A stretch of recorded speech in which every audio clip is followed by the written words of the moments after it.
planning is someone saying, oh, let's make a plan, is because it makes people feel better. It lowers anxiety. Strategy does quite the opposite. It's the uncertain, it's the unknown. Values and your beliefs. I think understanding your beliefs more really helps. I think understanding your belief systems, I think, really helps you to become a bolder, more confident decision maker. Charlie, great to be with you today. I'm so excited to dive into strategy and to your latest book, Be More Strategic, that I finished reading and highly enjoyed. Wonderful to be with you today.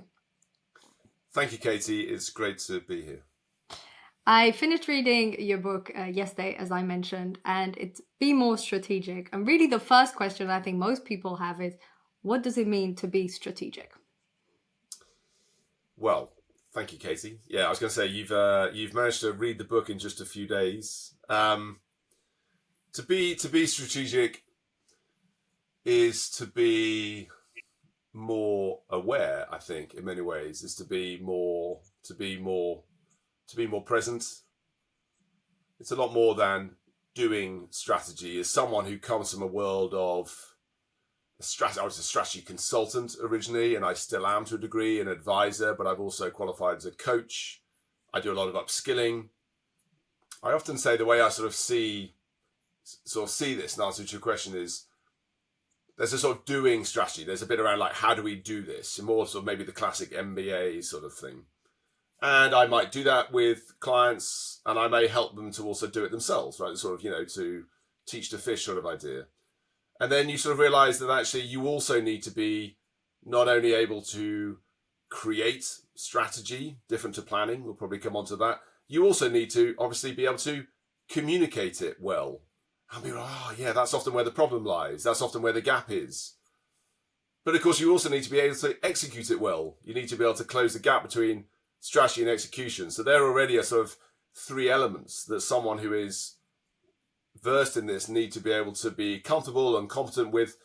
But I guess within all that is the bit upstream, which is what I started to discover through my career, which is you can upskill and do that work with people, but ultimately you need to be able to think that way as well. So you need to be able to be more aware, I guess, of your mindset and your own behaviors and your biases and your beliefs, which is often the bit working with more senior managers, leaders, founders, is the really interesting part and the challenge. So therefore you can start to both think differently, perhaps, and you're also able to start to put that into action, both in your work and in your life.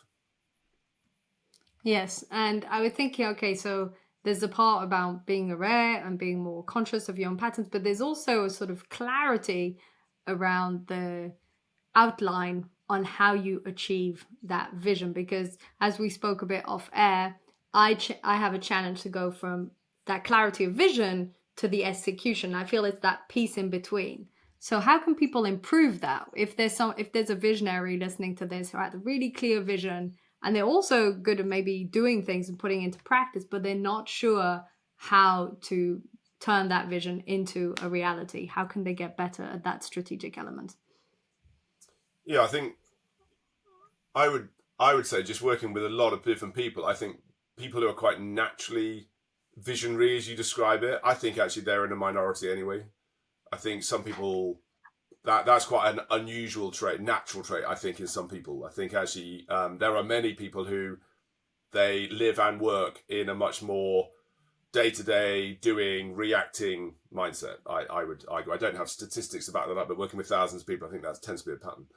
I think to your question, if you are someone who is able to have that sort of sense of a future state, a future ambition, it could be you, it could be your team, your business, your life, whatever it happens to be, and maybe, I know we did speak about this off air, you also are a good doer, right? You're able to, this balance of thinking and doing, you don't maybe over-ruminate or overthink, you're also good at getting stuff done. It may simply be a sort of idea of having that little bit of time and the discipline to, and there's many terms for this, but kind of backcasting, for example, or chunking down. One of the most typical things you may do with someone, coaching someone individually or working with a team or even an organization, is to say, okay, once we finally got this clarity of what your future state is, a little bit of just simply coming back in time. The thing I'd often say, actually, though, and I found this as a coach as well as doing this as a consultant, working with companies to individuals, is sometimes before you do any of that, it can be incredibly useful to get people really clear on, or a team really clear on, where are they today? Because that kind of gives you that anchor point. It often surprises them, if you like, rather than me nowadays. I'll put this in, let's say, a team context. You're working with a team. They might say they're a very close team. They work really closely together, and they want some help on the vision and the strategy and the priorities and the direction and the next steps, to your question. And sometimes maybe just a bit of a sense, maybe something you've picked up, or just because before we go anywhere, why don't we spend a little bit of time on where we are right now? And you might do something really simple, like simply getting people, you can see behind me, I appreciate this is audio, but you can see a lot of Post-it notes behind me, right? The joy of the Post-it note. You may simply get a group of people to all articulate and write down something like, what is your greatest strength today as a team or a company, and what is your greatest weakness? And then get them all to share them all at once. And I've done that 1,000 times. And without fail, it triggers some of those fascinating conversations. There are normally some people who are petrified to have to do that, to have to share those thoughts.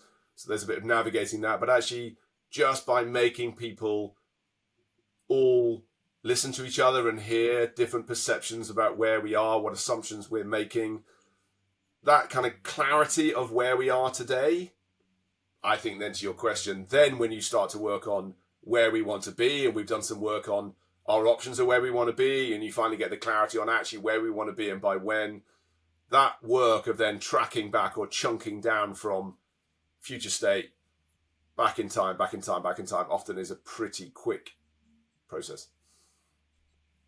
So this back in time process is really going from the vision and asking yourself, what did you do just before in order to achieve it, and retrospectively, and that helps you to define your strategy. Yeah, it can. I think that's probably a little bit where strategy bumps into sort of prioritization and planning, if that makes sense. Sort of often as a consultant advisor, you're asked to, hey, Charlie, could you come and help us develop our strategy? It might be for, let's say, the business unit of a large corporate. In many ways, are they defining a strategy, or are they really more getting a bit of help to, as a team, get clear on their priorities and their plan, and maybe their roadmap? Might be a term you hear often in a kind of corporate or public sector environment. I think the strategy bit of it is a little bit before that. It almost it's more about, what are our choices here? If you go really simple, in fact, some of the best definitions are the simplest, aren't they? If you go right back to, strategy is different to planning. Strategy makes people feel a little bit more uncomfortable sometimes. Planning, the reason why planning is used a lot, let's say in, I don't know, I'll give an example. My dad was a doctor, something like healthcare, right? Planning is someone saying, oh, let's make a plan. It's because it makes people feel better. It lowers anxiety. Strategy does quite the opposite. It's the uncertain, it's the unknown. We're not sure, we don't have the answers. It's about choices. So kind of the link back to awareness and raising your awareness on your own or with a team about, actually, why don't we have a little bit of time on actually, even if you go to the A to B example a moment ago, okay, so we spent a bit of time getting clear on A, which has probably been incredibly helpful in its own right. We might not be as good as something as we once thought, for example, or we might be better. And we're now aligned on that as a team. Then it's a little bit of, this is where the creativity comes in, right? Well, what are our options? How could we get there? Where could we play? How might we win?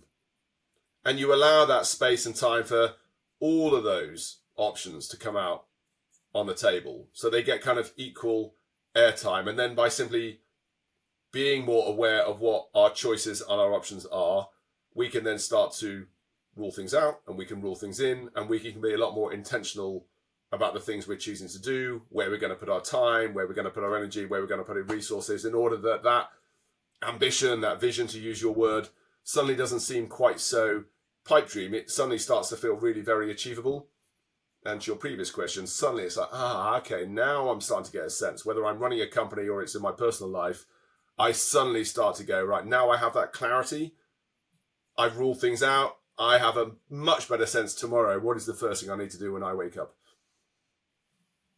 That makes sense. I love this because I'm realizing that the times I really worked on being more strategic, as we spoke about off air, it's something I've worked on and it's something that I know I can improve. You think more of a growth mindset, and I realized that is what I did. I looked at where do I want to go, what's my goal, and for those listening, if you don't have a clear vision, you can think of what you don't want and then pivot it and find what you do want. Often it's easy to find what we don't want, but once you're clear on what you want, what I realized were I was trying different things that weren't working. And then I thought, well, what are all the other options that I haven't considered? And then I would map them out. And what happens is, it's like you said, once you have that creativity and that curiosity, and also being a bit vulnerable, willing to fail and to try something new, it's a lot easier because then once it's all mapped out, one or two different directions, and I'm sure this is what you see with your clients, speak for themselves. It's sort of like, oh, well, actually, we have tried this one thing in the past and it was really successful, but we forgot that we could just do it again. Or this is actually something that all the teams would get really excited about. Maybe we could all do that. Yeah, it's exactly that. And I guess talking more about in a kind of work context, maybe more than life, because there are little subtle differences, albeit as per the subtitle of the book, right, sort of applies in both guises. Your last point, absolutely valid. You see this all the time. A lot of people listening would recognize this. It's the thing we've always done, and therefore we just carry on doing it. It comes back again to a brief chat we had off air about the balance of doing and thinking. Of, in my experience, a lot of people who reach quite senior management roles, maybe they have a sort of title of leader, but actually when you start to observe them at close quarters, are they leading? Do they really feel like they're leading themselves, or are they still somewhat trying to manage? There's a lot of doing, there's quite a lot of reacting, there's quite a lot of near term, rather than sort of being comfortable to the idea of creativity, allowing a bit of space and time to really think through what are some of those options. Maybe historically we didn't really give that time due care and attention. Maybe there was that half idea. As someone who spends a lot of time facilitating, I do a lot of facilitation of workshops, which is a real privilege because you get to work with thousands of people at close quarters. You often are there both at the very early stage, these seed ideas of something, right through to execution and capability and coaching and all those things. But in the earlier stages, it's become a bit of a running joke with some clients I work closely with that, again, you go back to the simple idea of getting a group of people to share and express their ideas and to write them down somewhere. I'm a real believer in writing things down, a lot more evidence, right, that behind the benefits of that. And of course, you will see, which drifts a bit into psychological safety and the things that unfortunately impede creativity in the workplace. You will see someone probably has half written a note or an idea, or you heard two people as you walked around the room discussing something. And of course, you go through the sort of formalities of getting them to share it. And you just know in your heart of hearts that there is a brilliant idea over in the corner of the room. And you've got to then find a way to get that half idea into the room in some format, because the good chance is the other half of that idea is also in the room. It's just someone else didn't dare to say it. And I could name dozen occasions where that little half idea has ended up being something that I've then seen being offered by a car company, or I've seen it on the high street, or I've seen it being delivered by government departments. And so there's a sort of, this is the balance of, yeah, we need to be critical thinkers, be more objective, aware of our assumptions and our biases and all those things, but we also need to be, I think, a lot more comfortable with the skills required to allow that creativity to flourish, to allow the, not just options 1, 2, 3 that might seem kind of obvious, but to allow 4 and 5 and 6 and 7 and 8 to come out. And then to kind of sit there and think, yeah, okay, I've not really thought about that before. And it might simply be that just by getting them all out on the table, we then have a lot more belief in the one that we chose. We don't have a blind spot. We're not simply just doing the same thing again. One of the exercises I love doing with people, and anyone who has worked with me knows I do this, is this idea of like A to B, and you kind of have that time and that clarity. And then you deliberately get people to think about mapping out, you asked the question about how you get from the vision back to where you are today. And you can do it both ways, actually, kind of what I might call a now forward or a future back perspective. And actually the future back, you can actually do in a room and you make people walk, physically across the room. It's very powerful. And you get people to think about how would you typically do that? How would you personally, you as a leader, you as a business typically do that? What is your sector? What is your culture? What do you normally do? And then you start to play around a bit. You start to say, okay, now I want you to imagine that you are this person, this competitor, this rival, this stakeholder, this whatever. And then you repeat the process. And the second one is normally quite straight-laced. It's, based on what we know about them, they would be a lot more focused on this and they would do this and da-da-da. And then you do a third one and you do a fourth one and you do a fifth one. And by the time you get to number 5, you really are going quite left field. And people get quite giggly and quite like, whoa, this is making my head hurt. But we can all do that, right? We can all do that. We can all be creative. And without fail, when you then get people to reflect, was that useful? Yes. Has that made you think differently? Yes. Has that made you a lot clearer on opportunities you were missing? Yes. Things you need to prioritize? Yes. So even very sort of simply, if that makes sense, that sort of idea of inviting us to be a little bit more open-minded, a little bit more creative, maybe involve more people in the process before we then set down to your earlier question. Right, now I've got clarity of what I really want to believe, but not just clarity. I also have a real belief in what it is and why it matters. And then it becomes a lot easier to get, I think, much clearer on priorities and the things that matter. It makes decisions easier, etc. Hope that makes sense. Yes, I'm reflecting that it's very similar in the end to a coaching process where the person is clear on the goal and then you discuss, sort of what's going on around this goal and then mapping out all the different options. And I remember when I did my coaching training years and years ago where they said like there are always more options. I remember the trainer just forced us to come up with more options and more options, more. And I really kept this as a belief. So this really helps because when I have a coaching client who says, that's it, I can't think of anything else, there's always a question or perspective or way of saying, and it's a bit like your 5 scenarios, just again and again. And then what happens is either it reconfirms one of the initial options or they come up with their best idea. And I'm sure you've seen this, like when they thought they were out of ideas. 100%. I came from a consulting background originally, and then I did coaching 10 years ago or so, and absolutely, yeah. So suddenly you're into the grow model and your options, and I remember having that moment thinking, this is kind of similar, and I hope that by becoming and learning to coach, and I'm still learning 10 years on, you sort of. It did. So the two as a facilitator were really beneficial to each other. The sort of open-mindedness, exploring the options, the half idea, the little, what is there somewhere. And it can be sometimes as well. You mentioned about the sort of the levels. You mentioned listening earlier. So open-mindedness. There is sometimes in an individual as well. It can just be this is probably more for a work situation. It could just be helping someone, maybe the leader is in the room where they know this industry. They've worked there for 30 years and they're surrounded by people who maybe are less experienced than you in the room. And it's finding ways to let all those voices shine and inviting the leader to be really open to the fact that maybe, just maybe, they need to let go of something. Maybe, just maybe, there is an idea or a challenge or something in the room which is worth holding on to, which may kind of sound obvious, but as someone who facilitates day in, day out, you see this all the time. I'm actually preparing to go to something over the next few days, and that's a sort of strategy piece and prioritization for the next few years. And I invited a few of the core team, the executive, to do some work beforehand to kind of tease out so that at least they are aligned. But then I've also invited them to then put that away and to go into the room completely open and to resist the temptation to kind of layer on to everyone else what they are already thinking. And just allow the output to emerge, because actually, if it emerges and it's really aligned to what you're already thinking, fantastic.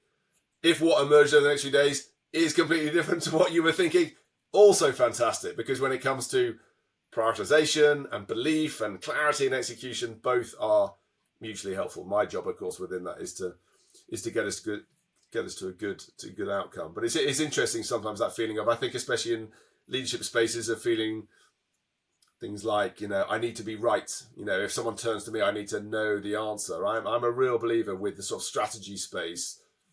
Planning's easy, right? Planning, you can help a team create a plan in a matter of moments, really.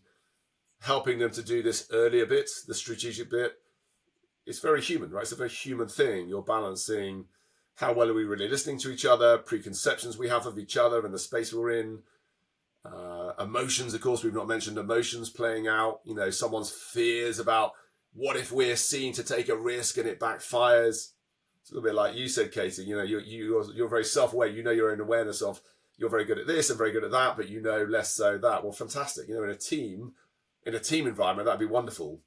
If you had a load of people in a room, like a kind of jigsaw puzzle, right, who were all that aware of the things they bring to the table, which is where I think strategy and leadership and performance all interrelate. Absolutely. I'm thinking of a bit of a tangent here, but one of the core realizations I had when I was reading your book was this idea of assumptions, because when you have this clear strategy, it's always based on assumptions. You can't know for sure how things will pan out. And really questioning those assumptions behind the strategy is so important. And so I just found that total revelation. I'd never really thought about it, even though in some ways you think, well, obviously a strategy is never guaranteed. So obviously there are assumptions behind it, but actually questioning those assumptions. Yeah, so I'm curious, what can we do to be more aware of these assumptions? Great shout. And in many ways, I would say, when you're in there, to my earlier point about the doing strategy, maybe the strategic thinking, it probably sits within critical thinking assumptions, but I think is pertinent to everything. I would say first and foremost, the very fact that let's say someone's listening to this and they're about to go into a meeting with their team or maybe their family, right? It doesn't need to be a work-based thing. Being more aware of them, firstly, noticing them. You're listening to someone talk, it's not skepticism, it's a kind of healthy objectivity to, okay, what maybe am I assuming? What am I assuming about them? What am I assuming about what they're saying? Of course, this happens before you even hear someone speak, right? There's probably an expectation about what the meeting is about, what the conversation is about, ... So there is learning to surface them, firstly, and then there is finding a way. It can be very simple to manage them.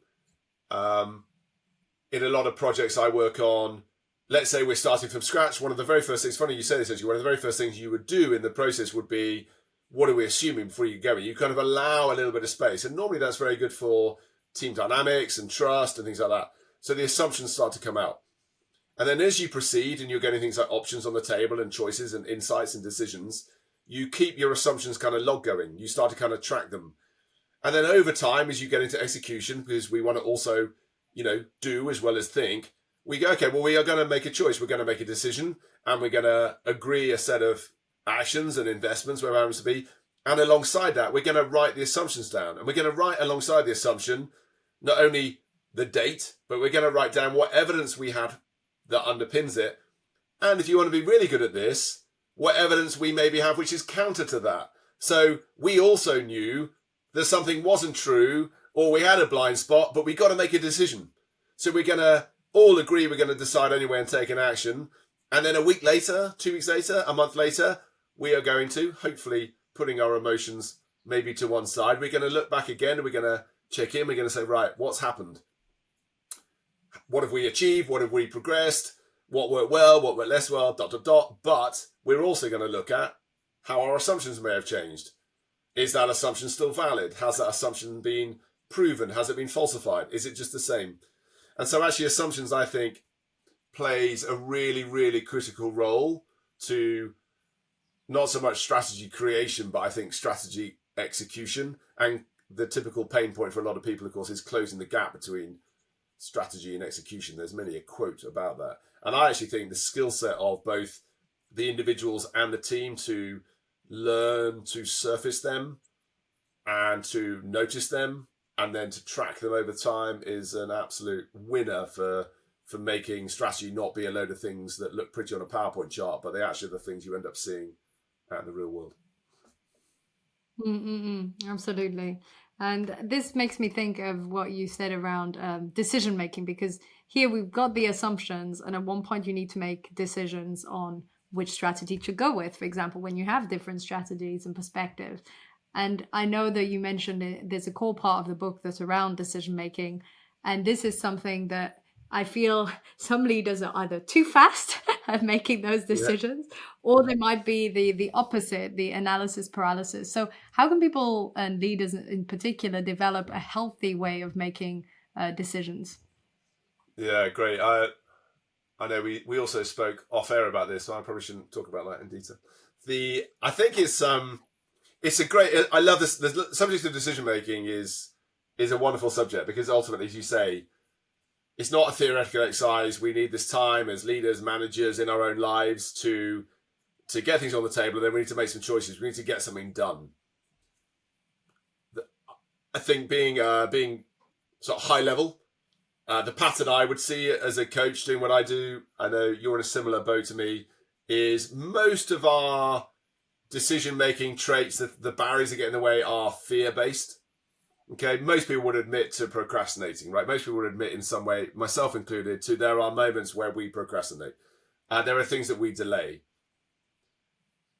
People will fall into groups, and this is important, I think. When faced, think about this. If you're listening to this, you think, when faced with a decision of note, I think that's important. A decision that actually matters in some way, rather than like necessary day to day. We have things like perfectionism. Perfection impossible. We probably, I would say, the biggest group I tend to work with when we sort of have a little bit of fun with this in a session is analyzers. A little bit related to the sector people are in, I think, and the culture of the organization they're in.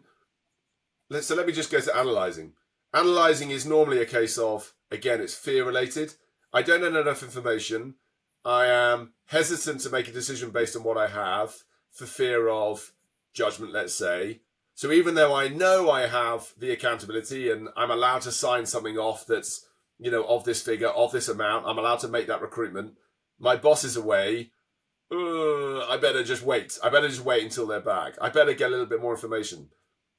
In the context of strategy and the world we're in and uncertainty and volatility, the problem with that approach, which I see all the time, is, of course, you are delaying, right? You are delaying. By trying to seek more information, the opportunity has moved on. The value of your ultimate decision has probably diminished. We mentioned assumptions before. Your assumptions will certainly have changed.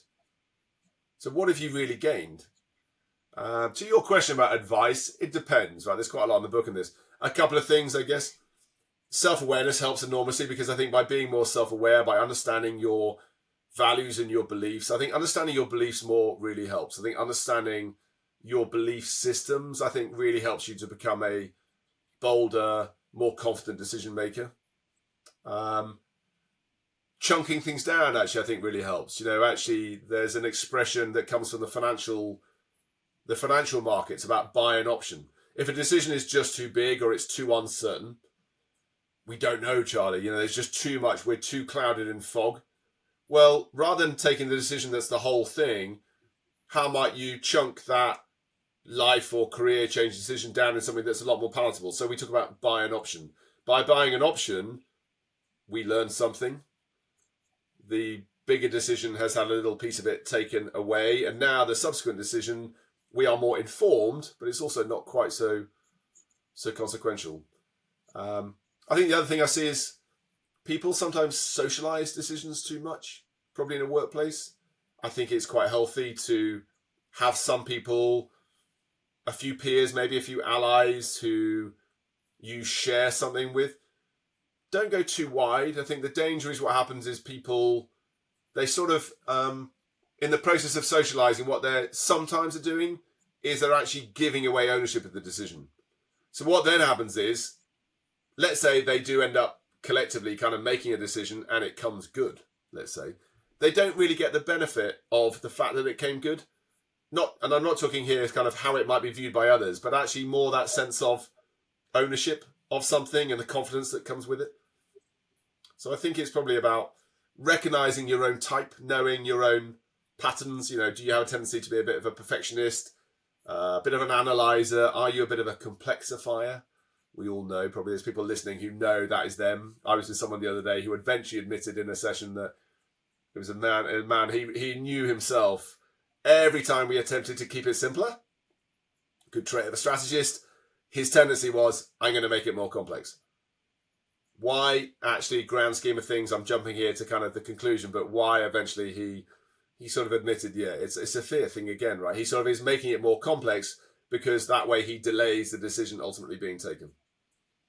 So you tend to find, no matter what your type or your default kind of setting is, it's probably a bit of a mixture depending on context. I think most of it comes back normally to a degree of fear about something. So it's kind of understanding a little bit about what those fears are and those beliefs and self-awarenesses, which I think then enables you to be more comfortable to make decisions, crucially with less information. I've always been a fan. I mentioned this earlier. I said my dad was a doctor. He was actually a military doctor. So I have a bit of a kind of military background. I work with facets of the military today. And an idea that came from the military that's been used many, many times ever since, but I'm pretty sure it originates in the military, was this idea of not the 80-20 rule to confuse people, it's the 40-70 rule. The 40-70 rule being with less than 40% of the information, we're probably shooting from the hip, which I think some people do.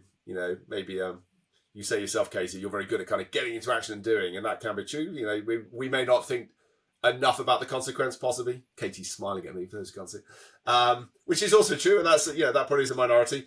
But with more than 70%, we've waited too long. And I think that's a really useful rule of thumb for leaders, but also in life, is sort of actually with 70%, you know what, that's probably enough that I could take an action. It may be an option, it may be a chunk, it may be a small part of it, but I've actually done something, and by doing something, I've learned something. I think it's Jeff Bezos who I think slightly has sort of taken the phrase to be his own, but it comes from the military, where he talks about 70% decisions, and occasionally at Amazon they have to take what they call 90% decisions, but 90% decisions as in you need 90% of the information, but they are incredibly resource intensive and incredibly expensive. And therefore, if you are going to deliberately and intentionally make a 90% decision, just be aware of how expensive that is. And actually, we may be okay with a 70% one. It's all about that balance again. I'm thinking in my case, if I can shift from 20% information decisions to a 50 or 60, that would be progress. Yeah, I mean, I think everything is always about the balance. You have the people who are analysis paralysis and don't make decisions fast, but then you've got the people who are on the other extreme and are too fast. And it's with everything, all the different examples that we've shared, what we said about assumptions and strategy. And it's all about having that self-awareness, realizing where you are, and being able to compensate for your over strengths that turn into weakness. Yeah, and or your weaknesses that turn into balance them out. Yeah, and I think a lot of it's about intention. I think it's about understanding your intention with something. I can't take credit for this. I don't know where I heard this from years ago. Someone saying strategy is about connecting intentions to outcomes. But I think intention is really interesting. Let's say back to conversations, day-to-day conversations. When I'm in that conversation, maybe people often talk about a difficult conversation. Actually, as in performance circles where you're trying to kind of improve performance in groups, I would say the most common thing is there are conversations that are missing. And when you get under the skin of it and you're working with people, often within that, people's intentions get in the way. They are, someone says, oh, well, I better not tell them all of that. I better not share that idea. I better not intervene with this. I've not done this yet because... And it's normally about intention. It's normally something about the intention is probably less to do with that goal or that outcome or what we really want to achieve, or to the words you used earlier, to achieve that vision. The intention is probably a little bit more, this may sound a bit strong, but a little bit more self-serving. It's, I'm sure lots of people listening would admit to being a bit of a people pleaser. It's probably a very common driver for a lot of people. And so in a people pleaser, it's that balancing act, to the word balance, of oh, I need to share that feedback. I must share that idea, but I'm only going to share 90% of it because that final 10% might impact our relationship or it might upset them. And so that then is about intent, right? Sort of intent is knowing that actually, well, where's the intention? Is the intention to improve that person and move you both on and progress you both? Or is it a little bit more so that you remain friends because that will make you feel more comfortable? And I guess that's, again, the link between being strategic and leadership and being a little bit more comfortable. As long as your intentions are good, and your intentions are positive, that's often playing, people talk about playing the long game, right? I'm going to play the long game in this relationship, let's say, because I know that this may hurt a little bit right now and it might cause a bit of frostiness and frustration and disappointment, and I'm going to but actually I'm comfortable that my intentions are good and in service of the ultimate purpose. So I think, again, that falls under the banner of where communication and influence also falls into this idea of being strategic. Yes, and strategy is really more of that long-term game rather than that short-term win. Though, of course, as you also put in the book, there can be a bit of a combination. You can have a sort of short-term strategy within your long-term vision and strategy. Yeah, and I think your word balance a moment ago, this is that sort of idea of balancing paradoxes. So being comfortable that we may need to do something in the near term, which our shareholders may think we're mad, right? Because it's clearly, it's going to appear. This is how it's going to appear. The optics won't be good, but we are comfortable. We are confident. 40-70 intentions. We don't know the answer. We're managing uncertainty. Privately, we've got all our fears out on the table.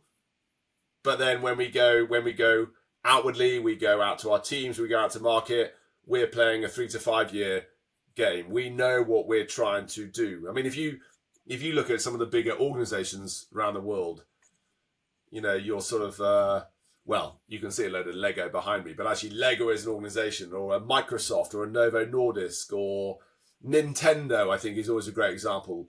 You see, I think, in organizations, those patterns of they are being strategic in terms of positioning. They're still adapting, they're still changing, they're still innovating, they're moving, but you can see a long-term directional play that they have had often for 6, 8, 10 years, and it's certainly, I don't think, by chance.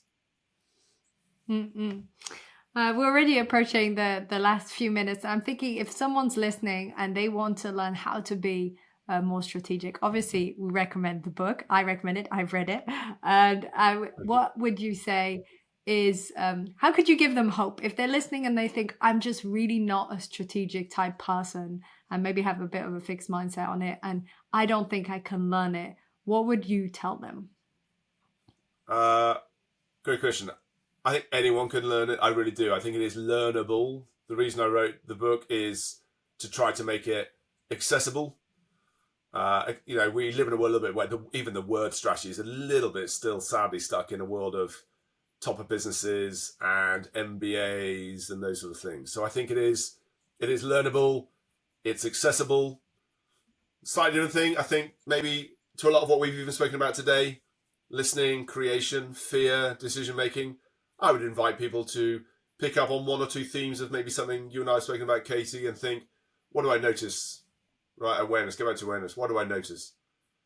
I'm a big fan of reflective practices, whatever they happen to be, whether it's journaling, making a few notes, having an accountability buddy you talk to.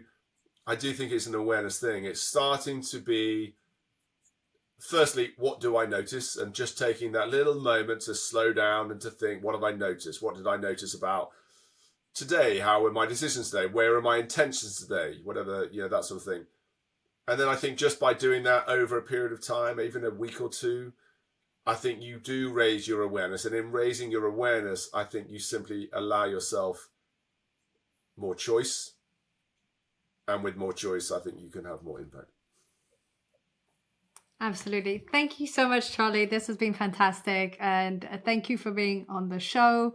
And also loved your book. Highly recommend to anyone who's listening. And it's already helped me to think more strategically. I thought about it during the evening and then during the day. And there are already some shifts I put into place. So if someone's listening and they want to improve a more strategic way of thinking and higher awareness and choices, I recommend it. Thank you so much, Charlie. Thank you so much for having me, Katie. It's been a pleasure.